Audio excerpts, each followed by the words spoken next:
your buddy Peace and Harmony here with you here today. Narcissist and long-term relationship. What's the story? What is up with it? Don't most people need long-term relationships? Don't people really want someone who they can really relate to, be companions with, experience the greater things of life with, be supportive, have that bond? Don't most narcissists even need or want this? Don't they want it just from one person? You know, this question has been asked of me several times, and my experience in studying and speaking with people in this field is that it really varies from person to person. And so there's really no hard, fast rule when it comes to narcissists and the length of their relationships. I don't want to say what's their shelf life, but what can you really expect from them? What can you really anticipate? What can you really realistically expect for them, and are you living up to their standards? Well, one, I would like for you to really begin to thinking now along a new paradigm in terms of what is really going to benefit you. If this person has stretched you to strive for you to grow in this relationship, well, that's one thing. It's a great thing to grow in relationships, but you can also grow in relationships that are mutually satisfying and mutually beneficial. You might have a little sense of competition with your mate. In other words, trying to do them up here, do them up there. Although really for the long range, you don't want to be in a source of competition with your mate. You do want to be able to satisfy each other. I mean, that is one thing that's absolutely an important ingredient for all successful relationships. But generally, the narcissist feels a sense of competition or almost a scarcity sort of mindset when they're in a relationship with somebody. They're always very demanding, as we've discussed in previous videos, just focus always has to be on them, all the adoration has to be on them, things have to be really very much on their terms, they have to be the ones in control. So in terms of, are they capable of a long-term relationship? There are narcissists and psychopaths who can string it along. They can have kids, they can have long-range relationships. Usually though, what we find is that they're wrought with conflict. There's different issues relating to honesty or mutual support.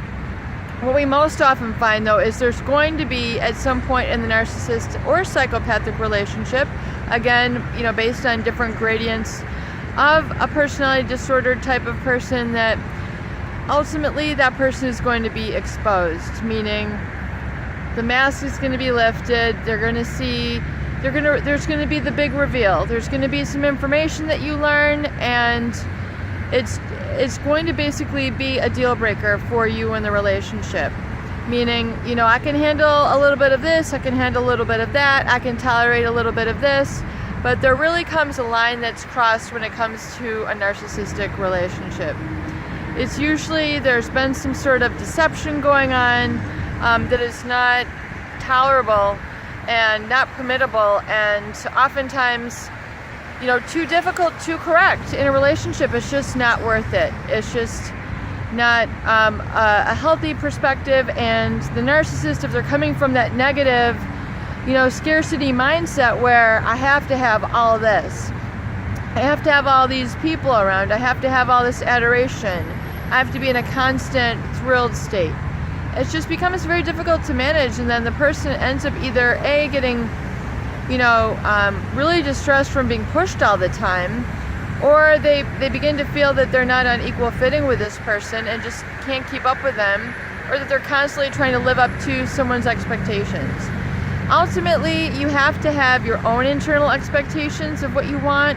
It's great to start to get an organized perspective of this and start writing things out. Your own bucket list, your own to-do list, your own dream list. And if these include your partner, well, great. If these are for your own, I really feel that there should be a healthy mix in a relationship.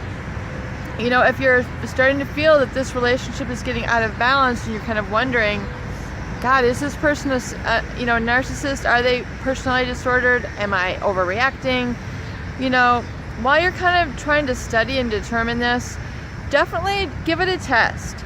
See if once you start to really accomplish some things on your own to-do list, your own dream list, your own bucket list, yes, it's okay for you to do your own thing and pursue your own interests. You absolutely positively have to do that.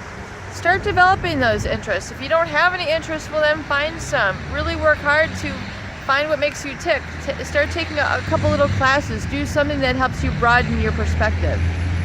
And if you find that once you do these things, that the narcissist is either becoming non-communicative, or they're showing lack of support, or they're treating you like you're maybe kind of stupid for pursuing these interests, or you find that the interest is waning, that should be a good sign, because a healthy partner for you will always be supportive of you no matter what.